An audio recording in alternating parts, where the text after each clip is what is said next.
The October edition of Steam Next Fest has just started, and I'm here to tell you which demos you should be checking out. Hey there, I'm CJDB, and I really like indie games. I like sharing them with you guys. And if you clicked on this video wondering, Danny, what's a Steam Next Fest? Essentially, it's a big convention right on Steam where a bunch of indie games get to show off their demos, and you get to play them for free. Now, the great thing about Steam Next Fest is that it's a platform for indie studios to get to show off their new game. However, as the event gets more and more popular, there's a lot more games to sort through. A lot of games that are not going to be for everybody, which means you're going to have to sort through a lot of different games. But that's why I'm here to tell you about the games that I think look the coolest and that you should probably check out. So before we get going, real quick, hey, like the video, it helps me grow. And if you're new here, you want to see more indie games, subscribe. Now, let's talk about indie demos. Okay, so I want to start with a game that I found on TikTok. It was at the most recent 6-1 Indie Showcase, and this is Floridale Man. Essentially, this is one of your sandbox, chaos, open world games where you just wreak havoc on everything. I don't know if Florida is copyrighted, or it's just a funny name to go with the fun goofiness, but in Floridale, the state of Floridale, you're playing as this guy causing all sorts of problems. There's flamethrowers, you're meeting with people and I guess flirting, so there might be a dating sim portion to it. You're also meeting alligators and blowing stuff up and just causing chaos. That's the whole point of the game. So for anybody who's into something like an Untitled Goose Game or Just Crow thing, even a goat simulator, you just want to blow things up, have things fly across the screen and have a goofy time, this is going to be one for you. So now the full game doesn't release until next year in 2025, but hopefully this demo is enough to hold you off so you can get a real taste of what this game's gonna be and then check it out when it officially releases. So I actually just discovered this next one while sorting through all the games available during Steam Next Fest, and I'm really into it. So if you're into games like Portal, Superliminal, those first-person walking sim puzzle type games, an unfinished game is one that I think you want to check out. Essentially, you're playing as a brand new tester for a bunch of unfinished video games. And the way they kind of scale what game development is with this game is just a really cool idea for me. So you're walking around, you're experimenting with all these projects that kind of just got shelved, thrown into a folder, never really finished. And you're seeing all of the bugs, the broken gameplay elements, some forgotten type deals of games like, we'll never release this, and seeing how they all kind of went together. I don't know if this is going to get deeper and more like impactful than I think the trailer lets on, but I'm really excited to check this one out. Plus, as somebody with an itty bitty bit of game design knowledge in the background, I'm excited to see what they take from actual game development and throw it into just a goofy gamified way to show it off. So yes, I will be playing an unfinished game. So pretty much since we got Jump King, we've gotten so many of these precision rage-inducing platformers that we have a brand new one that looks really cute, but I'm sure is very hard. So this one is called Jumper's Mountain, where you're playing as this adorable little frog who I think only has his back legs. I don't entirely know. But one thing for me is to get me into your game, it's having a gorgeous or an adorable art style, and this definitely errs on the side of adorable. But what I like about this one is that it may not be easier, but it adds this different element of picking up and carrying items with you, as opposed to something like Jump King where it is just jumping and not falling. This one, you're carrying in fireballs to light the room. You're taking keys to unlock doors. You have bombs so you can break walls in different places so you can progress forward. I think this one looks super adorable and super charming. I'm wondering if this is going to be one of those things like Cuphead where we saw the game like, oh, it's so pretty, I love the art style, and then people just lose their minds when they can't get past the first level, and I'm really looking forward to seeing the internet take this one on. Plus, after recently beating Bread and Fred with my buddy Kanai, I think this one really fits that vibe, and I think fans of Bread and Fred or games like that are gonna really like this one. Now, perhaps you're sitting there looking at me like, but Danny, I don't even like frogs. They're so gross and slimy and blah, blah, blah, blah, blah. First, shut your mouth. That's inappropriate. We love frogs here. But if that's how you feel, maybe you want to check out Really Simple Golf. So essentially, it is the same type of game. You're not picking up items and stuff, but you are just precision platforming as a golf ball. This is one that I think is also super charming just for the simplicity of it, but you are going through deserts, it looks like school hallways, kitchens, all kinds of different stuff, just trying to get your par. I was gonna say hole in one, but I doubt this is gonna be hole in one. Although you speedrunners are out there, so you might do something insane, and I'll just hate myself for that. But what I love about this is that I could already envision this precision platformer, rage platformer bundle available on Steam, where it is Jumper's Mountain, Really Simple Golf, and then Into the Flame, which is another game that already came out earlier this year, but they're all really cute, adorable platformers in this genre. So yeah, pick your poison this time.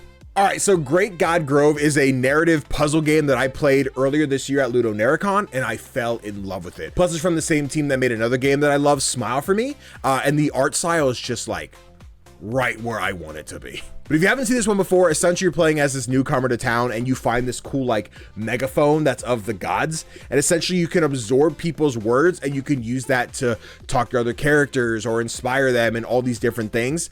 So for example, someone's just like, hey, I hate it here. Or hey, go on your lunch break. You copy that, go to an employee and be like, go on your lunch break. And they're like, oh, cool, I'm out. And then you can go to new places and get past wherever they're blocking or talk to some of these insane godlike creatures in this game. I really enjoy what I played of the Ludonarracon demo. I don't know if this is going to be a brand new demo or it's going to be the same one we played earlier this year. That being said, you should still play it if you haven't. Plus, it's just got a release date. It comes out next month. So if you're like, I might need something new to play in November, check out this demo and then be gassed for next month when it finally drops.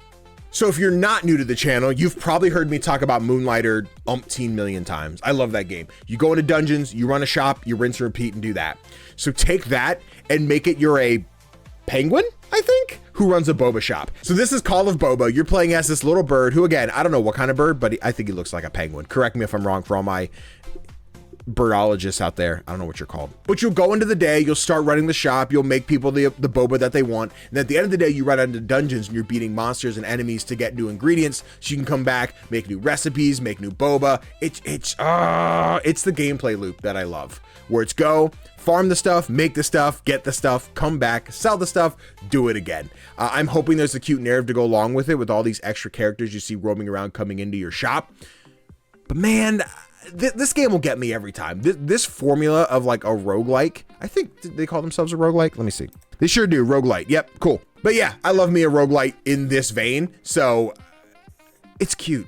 Go play Call of Boba. So this demo was actually out prior to Steam Next Fest, but it's still part of the event, and I've already played it, and I'm infatuated. I'm in love with it right now. And this is usual June. I don't entirely know the narrative, but essentially you're playing as June, who is running around all these different places that are either haunted by ghosts or aliens. I don't entirely know yet, but for a game like this to have a demo around the time Dandadan is so big, the energies really match. Now, for when we played in the demo, you walk around, you talk to the ghosts, and they're like, hey, I'm trapped here because of such and such doing this, or I couldn't pass on because blah, blah, blah happened to me. And you get like teleported into their different worlds, and you're fighting these creatures. Now, before I played the demo, I didn't know this game had combat, and I liked the combat a lot. I won't say it's anything flashy and new, but like, it's really fun. It's fluid, it's snappy. You get all these different gadgets. You can throw down turrets and walls to block off enemies. It's simple, but it's a blast. So combining that with like the narrative beats of talking to different ghosts and finding out what's going on with them, this game can mess me up. After we played the demo, chat was super disappointed that it ended. We wanted to play more, but unfortunately, we got to wait till 2025 for that. However, you who haven't played the demo yet, you still have time to play something new, so go do that. So real quick, for those of you who didn't know, I stream over on Twitch. And this week, I'll be playing a bunch of these Steam Next Fest demos for you to experience along with me. So if you're free on Monday night, Thursday night, or Saturday afternoon, I'll be playing a bunch of these Steam Next Fest demos so we can all find out how good these games really are. So if you head on over to twitch.tv/CGDannyB, drop a follow and turn on notifications, you'll get to know when I go live and we can find out about these demos together. Also, let me know in the comments which of these demos you think look the coolest, and we'll try and play some of those right there on Twitch. Now, back to recommendations. So I think every Steam Next Fest kind of has their like flagship game, like the really big indie that they want to show off the whole event with. And for me, that one seems to be Overthrown. And if you're not familiar, it is this fast-paced city builder farm sim type game that looks absolutely nuts. And I love how insane and over the top it is. So you've got the simple stuff. You're growing crops, you're putting up buildings and mills and all that fun stuff, except you're just super strong and you can throw those buildings across the map. I follow these guys on TikTok, and every time I see one of their adorable characters just hauling ass through a field with a giant barn on their shoulders, like I'm infatuated. Plus, me and the boys in Discord have all been looking at this one, insanely excited to check it out. And I'm gonna see if I can try and get them together to do like part of the stream and play some Overthrown, because yeah, this is a must play. This is one I have to play. Now, I've kind of had to backpedal on myself because I will often say the farming sim city builder thing is just not my cup of tea. But as of late, I've been playing a lot more of them, and Overthrown is one that is just on my radar and I'm ready to check it out. So yeah, if you want an insane over-the-top life sim, check out Overthrown. So this next game is one I discovered while scrolling through the available demos, and it turns out this one's been out for like 2 years, but it's never too late to add your demo to Next Fest, so why not try it? So this one is Dungeons of Dreadrock, and it's got this like 1980s home computer game style to it, but with modern pixel art, and I'm a sucker for modern pixel art. Like, come on.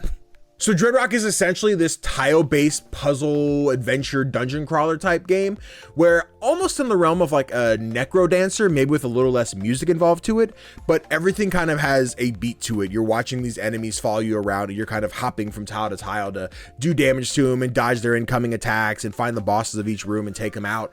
This is one that, again, grabbed me by the art style, and I think it looks really cool. And the fact that this one's already out, I want to check out the demo to see if the gameplay actually catches me the way that I want it to. And if it does, well, that's an instant pickup. And yeah, as you explore each of the rooms, there's traps you can set so enemies can't capture you. There's little alcoves to dodge into so the enemies can't hit you with some of their bigger attacks.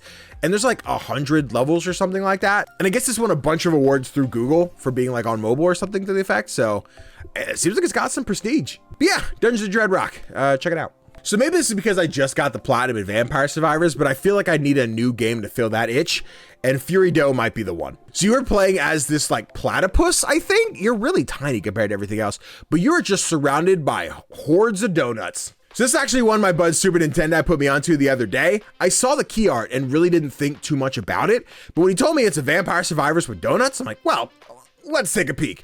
And then I got obsessed. So yeah, there's not too much more to say about it. If you like Vampire Survivors and you like that crazy, chaotic bullet hell type energy, Fury Dough, demo's there, play it.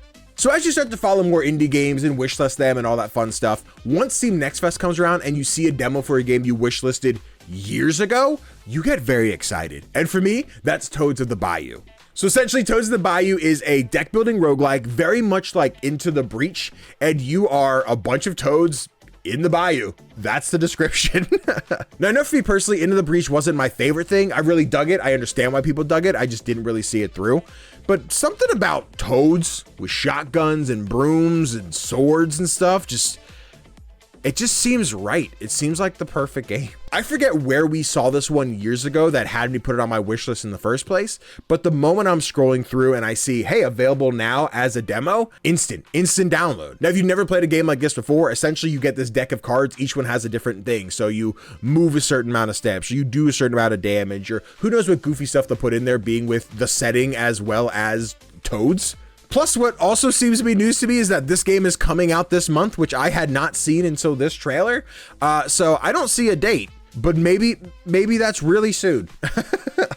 So Disposition is actually a game I found by looking through the Steam Next Fest hashtag on Twitter, and I'm really interested in how this one's gonna come together. So you know those games where you have to pick the difference between the two pictures? Essentially with this one, it is a first-person puzzle game where you go into a room, you study everything, what's on the table, what's on the walls, and as you move into the next section of the room, you have to place all these items where they were in the previous room. So it's really a puzzle about memory and finding out how much can I remember from this, and I don't know how many times you're gonna get to retry or how deadly these puzzles are gonna end up being. If I can fail and I die, I might be a little more nervous about it, but I really love this type of game. These type of puzzle games are always just so fun because they're not necessarily like super narrative heavy where you have to focus on people talking and telling a narrative, but you get to experience just the goofy puzzles that they're gonna put in front of you, and that's what I'm all about here. Now, I think Disposition is going to be the first game that I plan to stream this week, which means I got to figure out what I'm going to play between the demos dropping and stream actually starting, but I'll figure that out on my own time.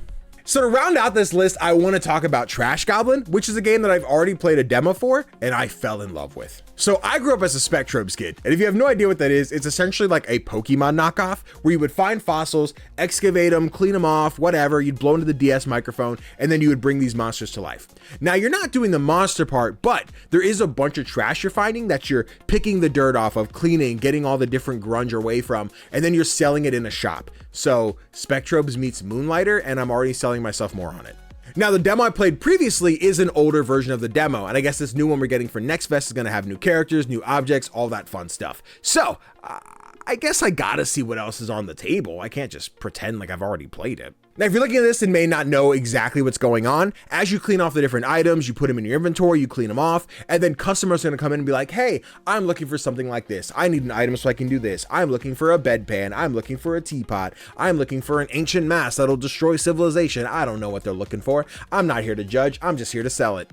So you'll take the day, you'll clean up the item, they come back, you sell it to them, they take the item, you take the cash, rinse and repeat. It's just a very cozy and just charming game visually. So I want everyone on the planet to play Trash Goblin.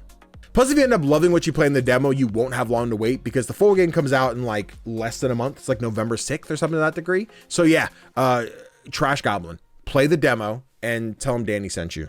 And there we have it, just some of the games I recommend you play during Steam Next Fest. No, I could sit here all day and tell you about the different demos that you should check out, but nobody has time for that. We have games to play. So what you should do is go over to Steam, check out the demos I recommended, and see if there's anything else that suits your fancy. Then come back over here and tell me which games I didn't mention so I don't miss out on any awesome indies. And devs, don't be shy. If you see this and I didn't include your game, let me know. I need to check out demos. I'm gonna be playing all kinds of demos this week. I need more to play. But guys, thank you so much for watching. Why'd I salute? But guys, thank you so much for watching this video. I hope I was able to show you a brand new demo you're excited to check out. Also, if any of these games suit your fancy and you're not necessarily looking to play the demo, at least go wishlist these games. It really helps the devs. It pushes the games out so more people get to see them. Also, stay tuned because not this week, but the following week, our podcast is going to be all about the different demos we played at Steam Next Fest. So if you want to see some awesome reviews, there's going to be a lot of them. Also, before you go, if you want to make sure you don't miss out on any amazing indie gaming content, be sure to subscribe so you get to see all of the incredible stuff we got coming your way.